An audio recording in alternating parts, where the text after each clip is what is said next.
welcome to another episode of We're Not Wizards. My name's Richard. I will be your host for this morning, or this evening, or this afternoon, or whenever you happen to be listening, because after all, it is your podcast.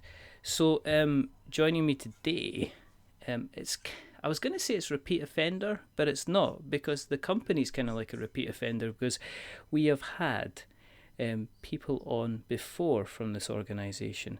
But joining me today is AJ Lambeth from Kolossal Games.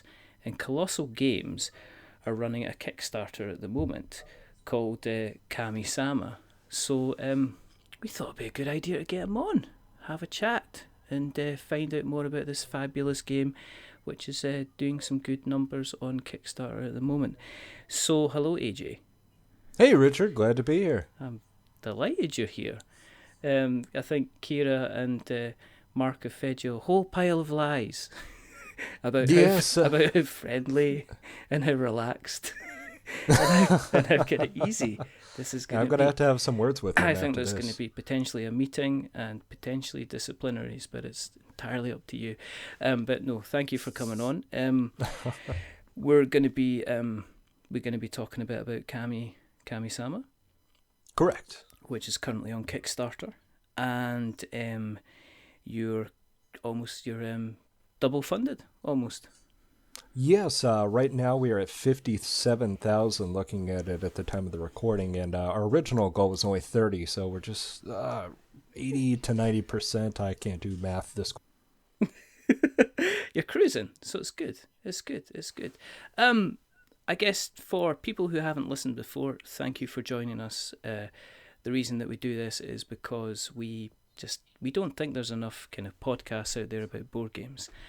And the second reason that we do this is because when Mark and Kira came on last time to talk about Western Legends, we had a lot of fun. And when they said, do you want to go and speak to AJ about Kami-sama, I just had to say yes. You know, there's no way I was going to refuse to have a conversation. So again, thank you for kind of coming on. Now, what we like to do is we like to find out a little bit about somebody's past involvement with a hobby. So we like to kind of, I guess, stare back into the mist of the past. We like to look at the present before we kind of scurry off into the future. So do you want to start off by telling us a little bit about your history with a hobby then, AJ? Well, I'm still fairly new to the design portion of the hobby. I kind of found board games after a Magic tournament at a local store. The owner just kind of threw a box of Arkham Horror right in front of me. Okay. And, well, we used to hang out there a lot, so it was just kind of a casual thing. We were in high school and had nowhere else to go, so we just hung out in the store. It's like, just play this. I'm tired of teaching you guys Magic all the time, or playing. So we ended up kind of stumbling through a game of that. I'm sure we botched every roll you possibly could because we had never played a game like that. And I ended up going home with a copy of Arkham Horror that night and torturing my girlfriend. There we go, police. We've got it on tape. Well, luckily it was a co-op game. She was tired of playing Magic with me because just one-on-one, and I've been playing in tournaments, so it was a little bit vicious even when I tried not to be. So this was the first time, we're working as a team and we need to stop Cthulhu and all that fun stuff. That and the collection aspect, again, this was just new for us. Look at all these expansions and characters, and oh man, it's all the extra money I had went into getting everything I could for Arkham Horror. Do you still have it? Do you still have the game? I have it in a giant wooden chest, specially made for it, underneath my bed.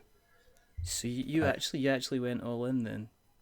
I sold some collectibles in my house just to buy the chest, and I have everything except for the special Penny Arcade promotion characters that came out 10 years ago. Is that something that you're kind of searching for then? Kind of. I'm big on not using eBay because I like the thrill of the hunt. So, whenever I'm at a con or something, I'm just running around do you have this? And just, shaking down everyone in a Harrison Ford fashion. It's give me the cards! Are you the type of guy that if, you know how you get the kind of the Kickstarters for like I'm trying to think, the Kickstarters where you get like say the Dice Tower come out with kind of like these exclusives. If there was like an Arkham Horror there and it said you had to pledge like the top tier to get it, you'd be like all over it. Yes. That's actually an issue with the Dice Tower one recently, because I also went into Arcadia Quest, and as you know, there's a whole mess of exclusives. But luckily, my boss hooked me up recently with the Tomeric figure that I was missing. Because again, I don't want to go onto eBay. Nothing against eBay, but I like the thrill of the hunt. And he was able to... Or he talked to somebody over there recently and got me one. But now I'm on the hunt for this year's Dice Tower. They did it to me again. And I'm missing Chuck.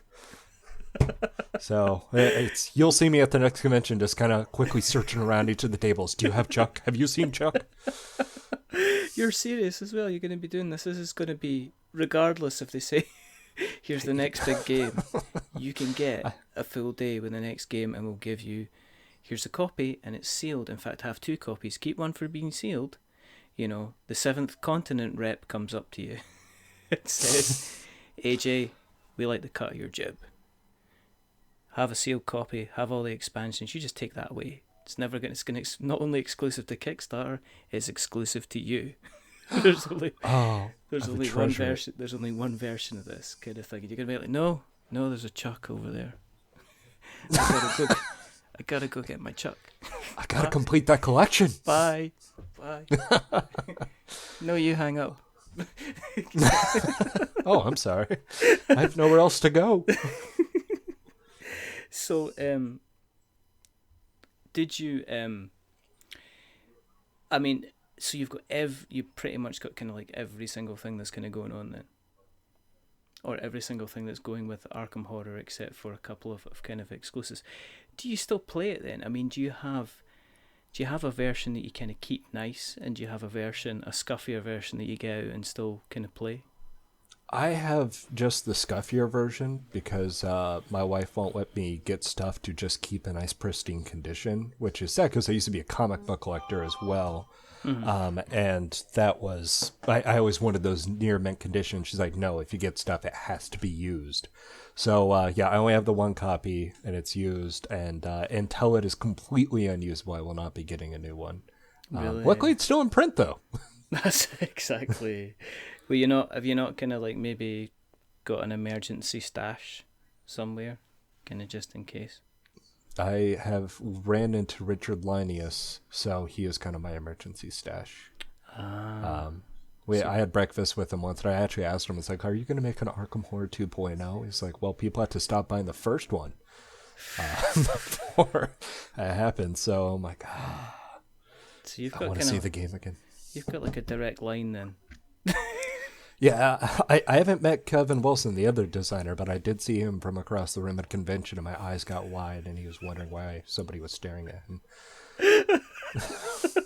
Because the restraining order's not kicked in because they've not found out who you are. You got to watch because this is all going to come out. Everybody's going to know. I'm okay with that. Then he can always say, hi, AJ, from across the room while I'm still staring. Exactly. It's looking like you've not changed your contact lenses for about 4 days. It's like that. It's like, hi, can I help you? I love you.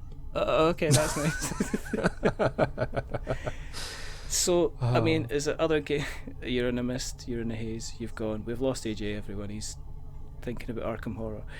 Is there any other games that you kind of hold in as high esteem, or I mean, are you just the guy that has Arkham Horror and that's it? You don't have any other games at all in the collection? Oh no. The only other game I've really rated super high is the one I mentioned earlier, Arcadia Quest, and that's mostly because I get to the table so much. I love the game. I can play it with just about anyone because of its accessibility, and yeah, I just love that one. But what's with it? I mean, because I hear, who is it? Michael May, that to complete that game, he loves Arcadia Quest, but I hear the people that play it absolutely adore it with a passion. I hear it kind of brought up occasionally, but what is it about Arcadia Quest that you're like, this is my jam? This isn't only my jam, it's also my bread, it's my butter, it's my cup of coffee, it's my morning toast kind of thing, It's a dungeon crawler that's open to everyone. I mean, you're not sitting there thinking about just movement, like in some other stuff. Like Mage Knight, I'm exercising whenever it's not my turn. It's like, okay, if I sacrifice this card and this card and this card, then I can move 3 spaces, and then I'll be right next to the city. Whereas Arcadia Quest is like, okay, I can jump over that guy, stab that guy in the back, and that'll complete the quest, and hopefully in the game. It's just lots of exciting decisions pretty much every turn. And I love that, and it's because it is so simple. You're lost in the board instead of what's going on in your hand or what are on your tableau. You're watching the world. And the miniatures, because Cool Mini are not as great table presence with their stuff, allows you to get further lost in that world. Yeah, I must admit I do have I do have quite a lot of Super Dungeon Explorer. Oh yes, another great game. And it's a really, really good fun game, but it's light enough that I could bring the kids in and say, so how'd you play it? And it's like, well, see that monster there? Roll your dice, hit him. And that's kind of as easy as it went. And then, oh, what happens when I hit him? Well, you get this, and then you power up this tract, and then you get more stuff, and then you get all these cards, and then there's on the minis themselves are absolutely kind of stunning looking. But I mean, have you gone as far as painting the minis? Yes. Actually, I recently had a Lord of the Rings marathon with my wife, where we just sat there and painted while we watched the movies. It's very relaxing. I'm bad at painting, but I love doing it. I mean, have you gone? Is it bright colours that you go for, or do you try to go for as close to kind of like the representation in the rule books and stuff, or do you splash out a bit and go kind of like in a different direction? Well, that's the beautiful thing about Arcadia Quest, when I chose to paint it instead of like my Arkham Horror miniatures, is that it is bright colors, and there's a lot of like it uses the same color palettes a lot, instead of like highly detailed in shadow. So you feel a little bit more comfortable in that you are matching the cards even as a beginner painter. All right. Okay. So, did you? I mean, your wife sounds like she kind of plays a lot then. So is that something you've always done together? Have you always kind of like, always played games together? Is that kind of one of the things that you've always done? Yes, she was there when I got my first big board game, and she's kind of been supporting me in the hobby ever since. When I decided to become a game designer, instead of going for my doctorate in psychology, she's like, yeah, you don't like psychology. She was there to support me of jumping off that track, and we've just always been playing together. It's my constant person. I can at least get one person at the table to play this stuff with me. So you like Arkham Horror, and you did psychology? Yeah. I actually ended up playing the psychologist like constantly when we started the game. I can't remember her name right now. I see her picture in my mind, but I can't remember her name. But that's a bit of a. I mean, you said talking about going for your doctorate. She already had your degree. My bachelor's, yeah. You got the certificate. You would have worn the gown and the hat and got your picture and listened to the speech about fulfilling your life, and then you're about to thinking about going for the doctorate, and then you go down the games design path instead. Who needs money? I'd rather live in poverty. No, it's we were just at that point. You've been in school for 20 years. It's your entire life, and you've just never got to do anything else. So that's when we just kind of reevaluated things. Like, well, what can we do to actually enjoy life for once? And that's when we ended up moving to Japan. Oh, right. Okay. Right. So when did you do that? About 6 months after we graduated from college. We just sat down, had the talk, because I was still filling out applications in college. So we dropped that. She's the one that applied to, or for the programs to go over there and teach English. And I was just going to go over on a visa and try and find work while I was there. But it's something, we were both Japanophiles. We loved watching anime, studying culture, cooking Japanese cuisine, just because what else are you going to do for fun? That's pretty cheap. Yeah. And we ended up making it over there and spent a year just falling in love with Japan even more. Didn't want to come back, but unfortunately you can't really have a career over there. It's just one thing. You can be a teacher, that's it. And I wanted to start game design. Did you were you always kind of picking away at designs? I mean, while you were enjoying kind of Arkham Horror, while you were playing Arcadia Quest, was there the AJ Lambeth kind of pad and pen sitting to the side with some rules being written down, white pieces of card, the occasional counter? I mean, had you been doing it kind of a long time, or was it something you thought, actually, let's see where we go with this? I didn't really touch it while I was in college, just because there was no time. If I had any free time, it was studying, trying to get my grades or keep them up. Yeah. So yeah, it was mostly like once I decided not to go for my doctorate, I'm like, all right, let's try game design. That sounds like fun. And ended up being a super challenging path at first because I like to study. I want to know the material. Yeah. So I was just reading all these books, listening to every podcast I could, studying the BGG forums, and just throwing myself into the rabbit's hole as far as I could just to understand before I really attempted to put anything out there. Which was the wrong way. Really, you should just start making games right from the get-go.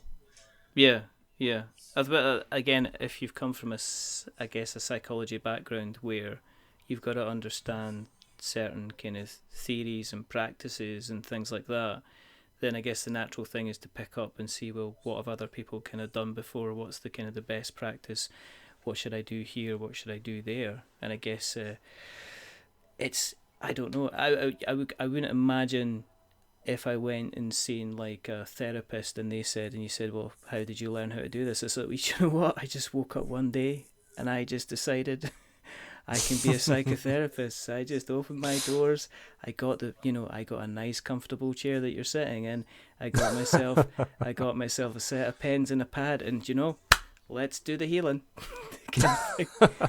It doesn't. But so I can see kind of where you took the journey to kind of do that. How many was it difficult to get ideas? I mean, were your first kind of ideas, whether it's like, I've got this game, it's called Arkham Terror, or were the first couple of games, did you try and move away completely from what you'd played with Arcadia Quest and Arkham Horror, example, like that? The first ideas, I was just kind of going off mechanics. It's hard to say what started me off in what direction. At first, I was always bursting with ideas just because I didn't know what was wrong or why certain things didn't work. So I'm like, what if we did this? I think the first one was like a planetary game where you're just racing to mine all the minerals and like attract settlers to your areas, and it just a whole bunch of pitfalls. And now I'm a little bit more tempered with ideas, and I'm able to take them further because of that, instead of just wasting a little bit of time on ideas that aren't very exciting too. Especially Kolossal is a Kickstarter based company, so whenever I'm first thinking about games, I'm like, is this theme exciting? Does this sound like something I can actually pitch, given that if all the mechanics are finished? Yeah, exactly. It's like Kolossal Games presents, is this glass half full or half empty? No, that's Kickstarter. I mean, fortunately, the industry as a whole is kind of progressing forward in a positive direction, and people expect better games. So we had to make sure you're putting out the best. And that's our first test when we're looking at games is this amazing? Is this astounding? We can't look at just subpar games anymore. Yeah. Are you the type of person that takes mechanics from your ideas and then melds them together into newer games? I've heard of some designers that will be playtesting one game and then say, well, actually, the whole idea doesn't seem to gel together, but I can take this kind of card drafting mechanic and I can put it in this other idea for a game that I have. I can't say that's popped up really in any of my designs. Especially when I'm like looking at other people's stuff because I'm too scared of them saying like, well, Kolossal took my stuff. But I mean, I'm definitely looking at other, like, especially published games for ideas. Like Richard Garfield got King of Tokyo from playing Yahtzee. Yeah.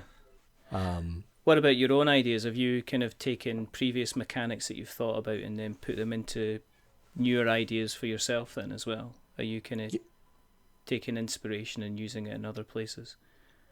Yeah, actually, like the round board for Kami-sama is from a space game that I had taken a whack at like a year beforehand. The rotating board originally was like a clear board, and there was a round board underneath that rotated with planets on it. So your spaceship may crash into planets if you weren't factoring in gravity as the planets spun around the sun. Mm-hmm. And I got rid of the whole second board that held the spaceships because that was just really hard to prototype. And I'm like, oh, what if we just cut into 4 sections and made it seasons? Oh, right, okay. And then I used my inspiration while I was living in Japan because I just fell in love with Shintoism.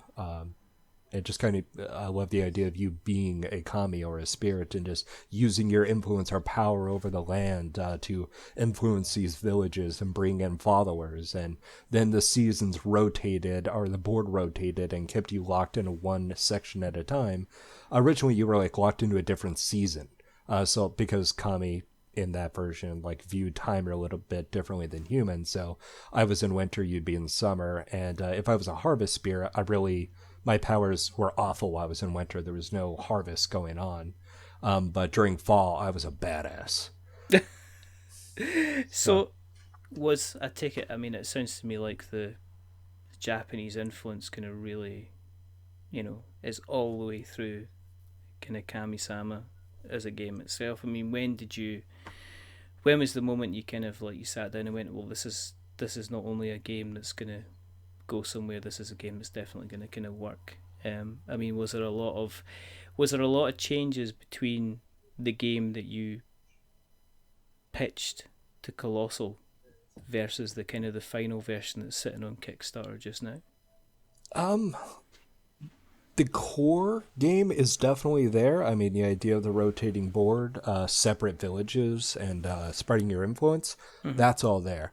And every kami having unique abilities. But we definitely made the game a lot friendlier in ways so that people are processing all the information and following victory. Because like the original one, it was a race game. It was first person with 25 influence on the board wins. So it was very cutthroat when you were just like trying to get to, like, I'm taking you down, and you're always picking on the leader, and it was more of when can you combo into the victory. I was a huge Magic player, so I loved comboing all my abilities together. Right, okay, yeah. Was it difficult to move away from that then? I mean, when you've got your own idea, when you've invested in much time, you having to learn to kind of accept somebody's going to come in and want to make changes in order to see what they can improve in it then? Since I was a new designer, I just I was open to pretty much everyone's idea, especially Travis, who's one who looked at it and is a veteran of the industry. And I mean, he presents reasons why he wants to do this. It's not like gives you a call one day. It's like, hey, I changed it to 3 abilities or whatever. So, exactly. Trashed all that work. No, it's just like, here's where I want to move, why I want to move it, and then ask you to, and then we work together to recreate those kami. So, and that's the philosophy we use for all of our designers. It's like, here's what we'd like to do, why we want to do it, because it's not just we're borrowing somebody else's dream and kind of making it a reality, but we want to make sure that they're along for the ride. And that's why I wanted to come and work for Kolossal, why I'm here, is I know how important game design is to some people. It's what you want to do. It's what you think about and just listen to in the car rides and think about in the showers or while you're brushing your teeth. So we want to be very respectful of everyone's dreams. So that's how they treated Kami-sama. And that's what I want to do for everyone else.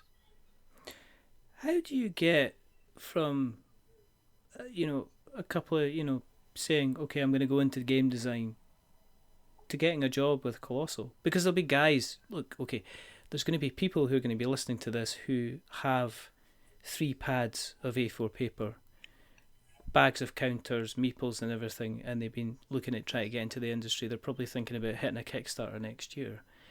What was your process for kind of getting into Kolossal? I mean, had you pitched Kami-sama to a couple of places, or did you just rock up to Kolossal and say, look, you're the guys I want to look at making this game? How did that kind of happen? No, I had pitched the game actually while I was in Japan because I had no resources, no startup money to like get art and stuff like that. So I'm like, all right, let's pitch it to somebody because I just want to see my name on a box. I want to know that I made something in the world and that it exists. Yeah. So I was pitching the game, but I never got anywhere. I mean, most people didn't respond, or if it was, it's just like, yeah, our schedule's full, or no, this is just too crazy. I mean, why is the board rotating? That's not supposed to happen. Which is what Travis was attracted to, is how different it was, because the game, when you put that round board out on the table, people just kind of like stop and turn their heads like, what is that? I mean, my weakness ended up being the strength in the end for Kickstarter and just why Kolossal took on the game. I hadn't really pitched a lot in person. In fact, when I met Travis, that was my first big board gaming convention.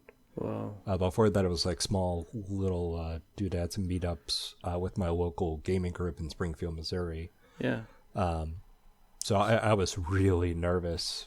So where did you meet Travis? Was it a Gen Con then, or Geekway to the West? All right, cool. Okay. Did you have to psych yourself up? Did you know did you already kind of prearrange the appointment, or did you kind of rock up, kind of saying, "Well, I'm just going to go up and see what he says"? Well, it was actually part of a contest. Oh, right. Okay. So I was already ecstatic and had barely slept the night before because I drove into St. Louis, so I was pretty exhausted. I had worked that day, drove into St. Louis, missed the first day of the convention. Oh, wow. And then, met afterwards. So the first thing that Travis sees is this guy with a box under his arm, slight black rings marks under his eyes, kind of coffee cup in the other hand. Red Bull is the reason I have a job. But it was actually way later down the road that we really dug into Kami-sama because at first the game did not do well presenting there. It was way later down the road after Kolossal was started that I actually heard back from Travis. Oh, right, okay. So yeah, I thought the game was kaput for a while. Did you get kind of like a job at that point then? Did you continued on the game design thing, or did you put something else to one side? Oh, I the job came after like 2 months of me working part-time. Like, I had my full-time job, I had a weekend job, and then every day I went home and Skyped Travis and worked on the game, our tabletop simulator. Mm-hmm. So that we could both be playing the game and working through these edits together. But yeah, I was basically up till midnight almost every day just working on the game and then working my other jobs. So It was just kind of months of crazy stress and just, again, coffee and Red Bull keeping me alive. But it worked out because it helped show my dedication to working on games. Yeah. I mean, I take it you still remember the point where Travis said, like, okay, we've got something here. Why don't you kind of shimmy on down and kind of join the company? Oh, I was ecstatic. I was actually, I was wanting to move out of Springfield before that, so this was just a godsend for me. I'm like, I can get paid to play games? Which actually ended up not being what it is. Like, playing games is only a fraction of the job. But at the time, yes, I was like, yes! I was running around just super hyped. Maybe because, again, of the Red Bull, but I was and then you would have had the Red Bull crash. Your wife would have watched you just kind of running back going, I got a job! I'll put him to bed. Can someone help me put AJ to bed? Poor boy's tuckered out. He got a job. He's a game designer now. Yeah, it's Kolossal. Yeah, they're good. Shoot. Travis, yeah, he's good. Yeah, yes, yeah, it's that game I told you about. Yeah. But he's fallen on my leg, so I'm not going to be able to get up. Yeah, she learned to just leave me wherever I fell. just bury me where I fall.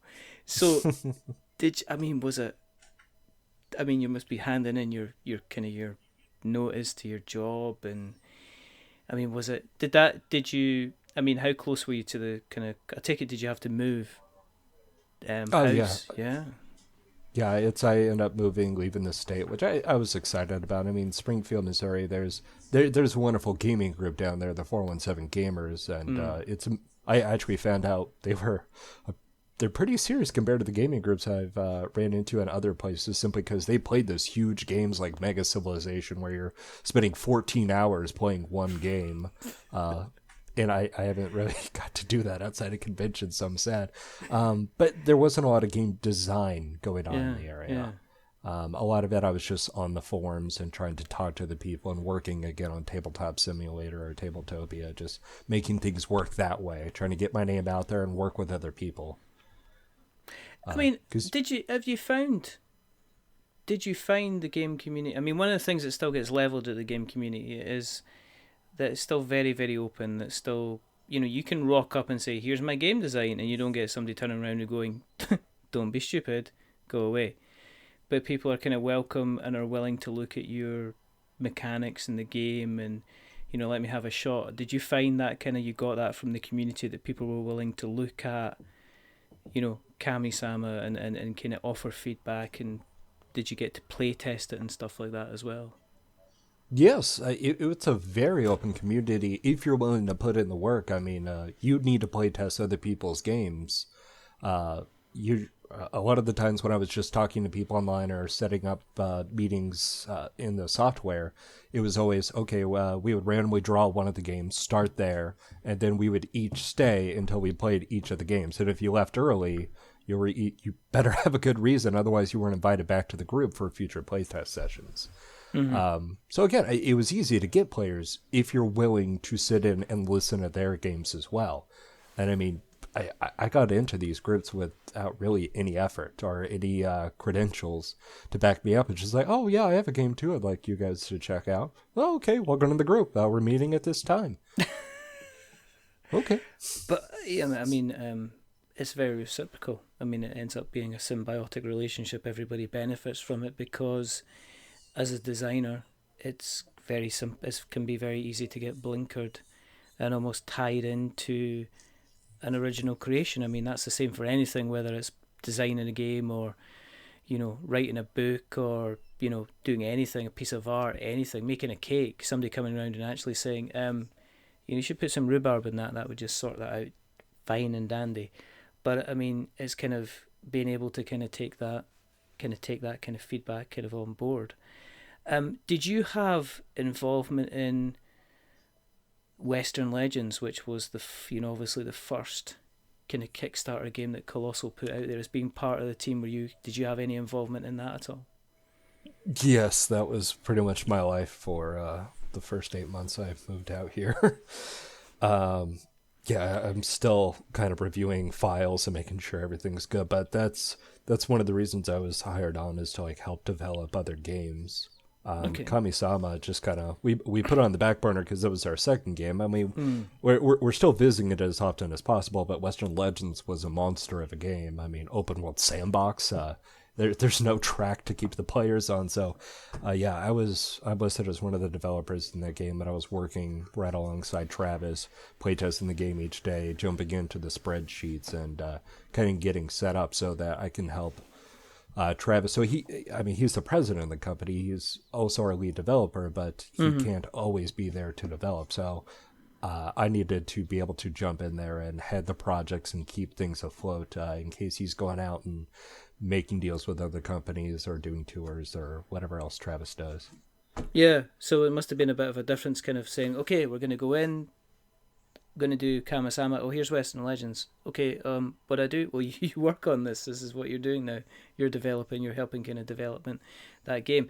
Did that by getting involved in the development of Western Legends to the level that you did that also help with the development of little tweaks to Kami-sama as well? Did that allow you to kind of look on, because you were developing what appeared to be a completely different game? Did that then allow you to kind of look at Kami-sama and say, actually, maybe let's just tweak this bit while we're here, kind of thing?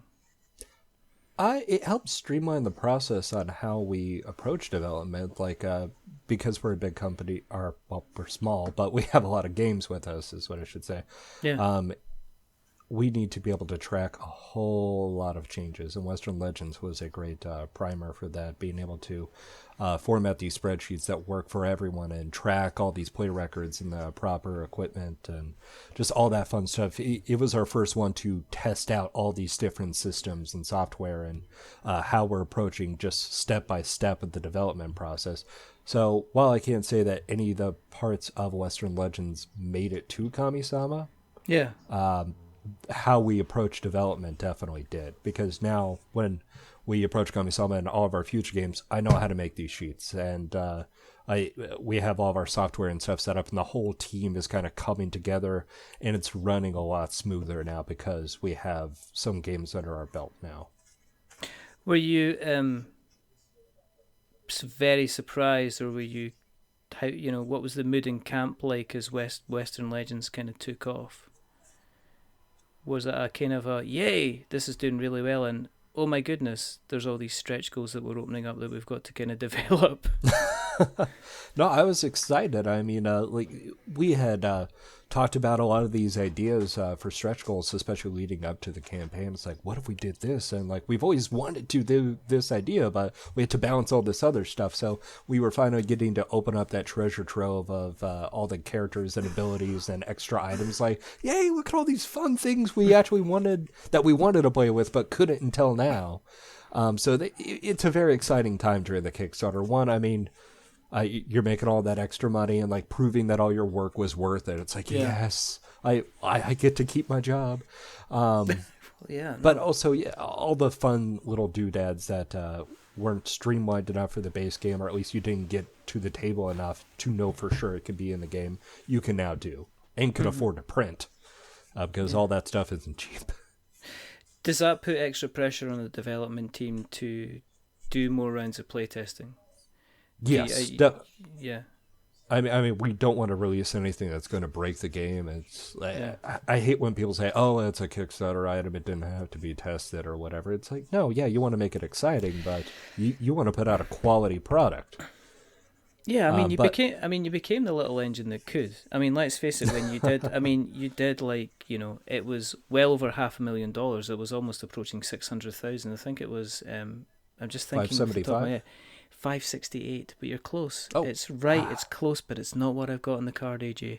I'm sorry. I was thinking of my dream, unfortunately. That's okay, you've missed out on the microwave, but you've still got a chance to get the car. Ooh. Just saying.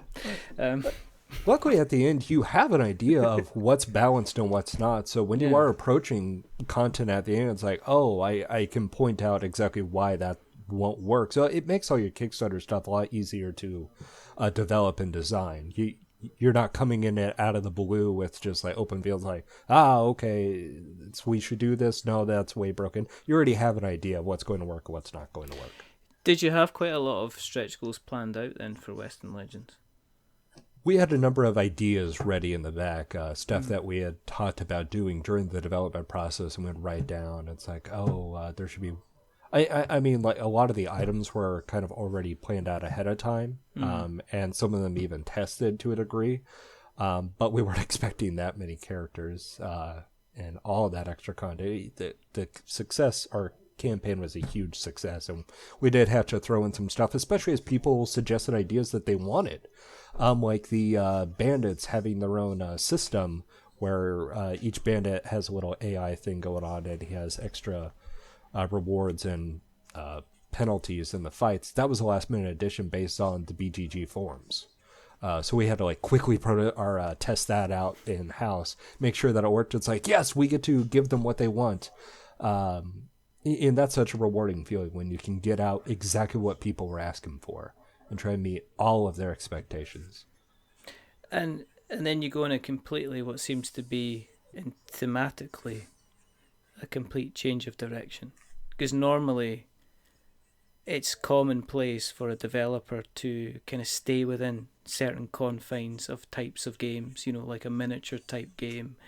There'll be game companies out there that will be releasing kind of light to casual games, You've got Simon, which do their big games. Steamforge, again, big box games. Western Legends goes, you've got Western Legends, and then you're going all the way to Kami-sama. So, tell me, let's put these other things to one side.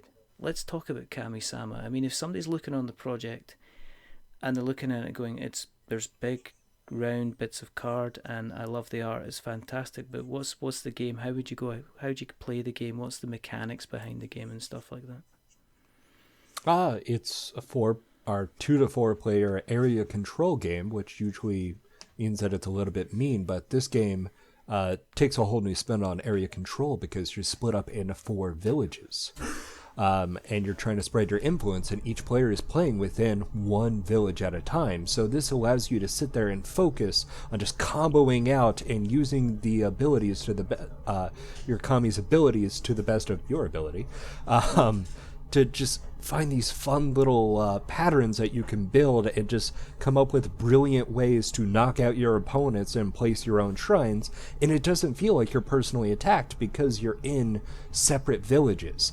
And most of the time you're chasing that reward reward card, or you're getting the favor of nature. So it's a lot more relaxing as compared to other area controls. Do you have, because you've got a fair number of components here. You've got quite a few villages. So do the villager cards have their own powers then? Do you play what would you do in a round? I guess I'm asking AJ. So each round, you start with a number of action cubes based on the current year. Year 1, you're starting with 3 action cubes to help lead you up to making our 5 action cubes when you have to make the most decisions. There's a nice little curve in complexity as the game goes on. But during your turn, you're going to spend the action cubes to power your different abilities. Everybody has the basic add or remove shrines, as well as 3 unique abilities to your Kami. So if I'm the Harvest Spirit, for example, I have a lot of abilities that are based around the fields where harvesting occurs. So I could just sit there and just kind of plan out, okay, I can remove one of my shrines from the field, remove extra opponents, and set me up to complete a pattern. There is a pattern that's available for each year, and completing it gives you village tokens, which are one of the best ways to gain victory points in the game. Mm-hmm. Or I can jump into the fields and the forest and the temple to gain or raise my favor in nature tracks. Every Kami has to balance their favor with man and their connection to the natural world, nature, which is the other major way to gain victory points in the game. So those are your 2 major objectives you're really trying to hunt down, and you're trying to find that balance in between. It's like, which one do I complete now? Which one can I complete? And what is the best way to go about doing that? Because the board is going to rotate at the end of each round, and you're going to be playing in a different village, again, separate from your opponents. Do you then replace the items that you had? Do you remove the items that you had before? Do they stay in the village that you've just played? And do they interrupt potential moves for the other player? Or do you essentially refresh the entire board at the end of that round? So the board never refreshes. The shrines always stay in there, which means the first year is nice and friendly. There's lots of real estate and fields for us to just kind of place all of our stuff in. And then year 2 is when we start slitting throats, because you have to really get in there and take your opponents out. Just because there's very limited space and everybody wants the fields and the forests or to complete the patterns. It really depends on which Kami are in the game and how they're approaching victory, because there's a huge amount of asymmetry in the game. Every Kami plays different, so you've got to kind of read that. It's like, oh, Hala, the Harvest Spirit, is going for all the fields. So I want to try and head her off there, or just give the fields to her. It's like, I'm walking away. Those are hers. And I'll be focusing on completing the patterns in the less fought-over sections on the board, like the stilt houses and the huts. They don't give immediate rewards, but you're more likely to keep your shrines in there, because at the end of each year, you're going to gain villagers, which give you little bonuses for your favor in nature track and straight victory points, or some of them do have little immediate triggered abilities.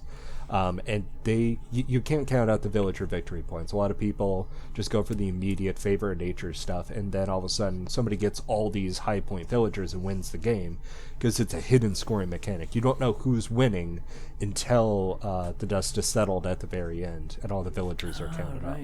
Okay. Which helps stop that kingmaker situation you see in a lot of area controls. Yeah. Did you have kind of replayability in mind when you were designing the game as well, making sure that people weren't just getting it to the table maybe 5, kind of 10 times before kind of seeing the same kind of patterns emerge? Yes, with a lot of take-that games, you kind of develop a quick strategy and then you won't play the game again because you know it's like, oh, if I'm this faction, I do this. And there's only like 3 factions in the game. But anyway, with Kami-sama, we approached it with, what if every time you played the game, there was a different little mini-game and way of approaching victory, because there's so many different variations you can do with the game. We actually had to dumb down a lot of the game just to keep it simple enough to approach a different puzzle each time. That's why the game is essentially add and remove shrines, which doesn't sound that exciting until you're like, but what if you add and remove shrines and you also get seed tokens and you can use those to explode other shrines or to grow yours for victory points? Or what if every time you're doing this you gain fear tokens that you can spend in as an extra resource to power all these different abilities and mess up other people's stuff by replacing shrines and they're messing up their little pattern. So every kami has their own little mini game while still approaching the same goal as everyone. And that just gives it a lot of replayability, which was how we always wanted to approach the game and how my early iterations of the game were going. Everybody had their own way, their own abilities and way of approaching victory. When you one of the things that's very strong on the game is the artwork. I mean, how far into the process was it that you started to see the artwork, and was it a bit of a game changer for you as a designer to see the game kind of sitting there all looking stunning, the components all kind of coloured in and everything like that? Was that kind of cool to see kind of the ideas kind of come to a full fruition? Yeah, that's one of the most rewarding parts, is just seeing the game come together and seeing all these ideas you've had rattling around in your head for years actually like fleshed out as a real board game, no longer just those little cardboard components that you were cutting out from Hobby Lobby. We ended up seeing the artwork about a month into signing it on with Kolossal. Yeah. Because, I mean, we need to turn stuff around pretty fast, but Gunk Studios, they're very fast and very good at what they do. It was amazing. When I first made the game, I was originally imagining like oil painting stuff, because I liked the idea of like those Japanese paintings where you like see the brush strokes and stuff like that. So that's what I was wanting. But then Travis just assured me Gunk Studios does amazing work and can approach those vibrant colors that would really help sell the game and bring in the more casual gamers, because this is almost a gateway game. It's kind of right on that fence, and we wanted to make sure that they were brought in with beautiful art, and Gunk Studios is the way to go. And when I saw Hala, I believe was the first one, the Harvest Spirit, I was just in love. I couldn't believe it. She was actually here. She was her own character, not some art that I had stolen offline from my prototypes. It was actually happening, and that was one of the most exciting moments with the game, behind the scenes. Have you thought about kind of like, you've got obviously the Awakened expansion. Have you got other expansions that are already inside your mind that you've already got kind of planned out for future? I have ideas that I'd like to approach, but nothing that I've actually sat down and tested out and like made sure that the ideas actually work. Like we've talked about trying to bring back the seasons, because now they're villages. We kind of want to bring back the seasons in some way with an extra board that would go underneath our player mat. And then we would need additional rules for each of the kami so that they still influenced by the different seasons. Or I've always wanted to do like a dragon kami expansion, like there's 4 different dragon gods or spirits that each interact with each other in a different way. So it had to be a 4-player exclusive. I don't know. There's lots of ideas I just kind of want to play with if the game does really well and we get enough traction for an expansion. what's the diving in price? If when people, obviously we'll put the link in the show notes so that we have kind of notes to show. But how much are you going to pay to get involved if you've listened along tonight and think this actually sounds right up my street? What's it going to cost you to kind of dive on in? So the game itself is $42, and I believe it's $7 shipping if you're in the United States. So that comes up to $49, just right underneath $50. Mm-hmm. And then if you're in the UK, over in your side of the world, let's see where that is. United Nations? Nope, not United Nations. That brings it up to $53. So just $4 more. But yeah, It starts at $42 and goes up from there for the base game. If you want to get the first expansion, which includes our little radish spirit, that's $12 additional dollars. And that introduces 4 new kami, some new villagers into the game. And each of the kami in there is... So the base game, we really kept it simple. I wanted just kind of the base kami that anybody... I didn't know if this was going to be your first board game or whatever. I tried to keep all those really simple, explaining the mechanics of the game. There's a couple of advanced ones, like Shize especially.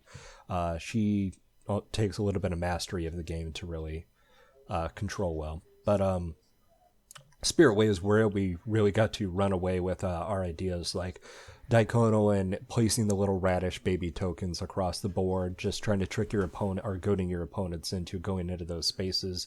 That is a really fun game to play with. And Yuma's little dream deck where he gets to manipulate certain spells based on which tile is available. That's a really fun game to play with. So all these unlocked kami, and we still have some more on the way. That's where we really got to push the boundaries a bit more for people that once they played their first game, then they can really jump into it. And it's like, oh man, this is where a lot of the really creative kami are. As I say, you've got, this countdown just now, isn't it? You've got about 5 days left when we're recording this. In a couple of sentences, why should people think about diving in to Kami-sama? Because you get to become a spirit of nature. You get to control the elements themselves as you bash your opponents out of the village and spread your influence. What other game allows you to have such amazing area control mechanics without looking your friend in the eye and crushing their dreams at the same time? You still get to walk away as friends at the end of the day, but you still beat them. I can't think of a better way. That sounds fantastic. As I say, we'll put the links in the show notes so that people can, click in, check out the project, and then hopefully press that button and go ahead and back. If people want to find yourself and Kolossal, where do you guys exist on the interweb nets? So you can find both me and Kolossal on Facebook. And that's the really only social media platform I ever jump onto. But you can always find Kolossal. We have a website, just kolossalgames.com. There's an Instagram and Twitter feed where we'll constantly send pictures or talk about games in development, ones that we've recently signed, so you get an idea of what'll be hitting Kickstarter in the near future and see games as they progress. We like to take early pictures as well as the late game pictures and show you what's going on behind the scenes. Okay. Well, as I say, we will take all this. I think I probably still have a lot of the links from the time that Mark and Kira was on. And if not, we shall make sure that they're on. Thank you very, very much for coming on, AJ. This has been very, very interesting indeed. I wish you best of luck with the campaign. You're funded, so it's definitely going to happen. It's just a question of how many of those additional little stretch goals get unlocked over the next kind of 4 or 5 days. So thank you for coming on. Thanks for having me on, Richard. I really appreciate it. Now, if you want to keep an eye on what we're up to, then please jump on to the various social media platforms. You can go on to Twitter, you can go on to Facebook, you can go on to Instagram, and you'll find us if you search for We're Not Wizards. If you We're on Spotify. Spotify, let us on. Fools. Actual fools. They have no idea what they'll let themselves in for. But if you do use Spotify, then search for We're Not Wizards and you'll find us on there as well. Just absolutely delighted about that. You can find us on YouTube if you go to We're Not Wizards Tabletop Podcast. You can find us on Stitcher and Spreaker and Acast and Podknife, and you can find us on Apple Podcasts as well. If you like what you've listened to tonight, and I think AJ has been a fantastic guest, then please consider dropping us a subscription. If you like us even more than that, consider dropping us a review. And as we say, if you are going to drop us a review, please don't give us 10 stars because that'll make us big-headed, but don't give us 1 star because that'll make us cry. Give us 5. 9.9 or 5 because it's in the middle and it's average, and we're just a little bit average. But the person who's not being average tonight is the rather wonderful, the rather fantastic. He is the man of the hour. It's Mr. AJ Lambeth from Kolossal Games. So thank you again, AJ, for coming on. Thanks for having me, Richard. There's only 2 more things to do. The first thing is to remember that we are many things, but we're not wizards. What? Are we wizards, AJ? I want to be. Don't. I can cut this whole thing. I can cut this whole thing. We're not wizards. Brilliant. Blackmail. It's an ugly word. It's a necessary thing sometimes. And the second thing is to say goodbye. So it's goodbye from AJ. So goodbye. Bye, everyone.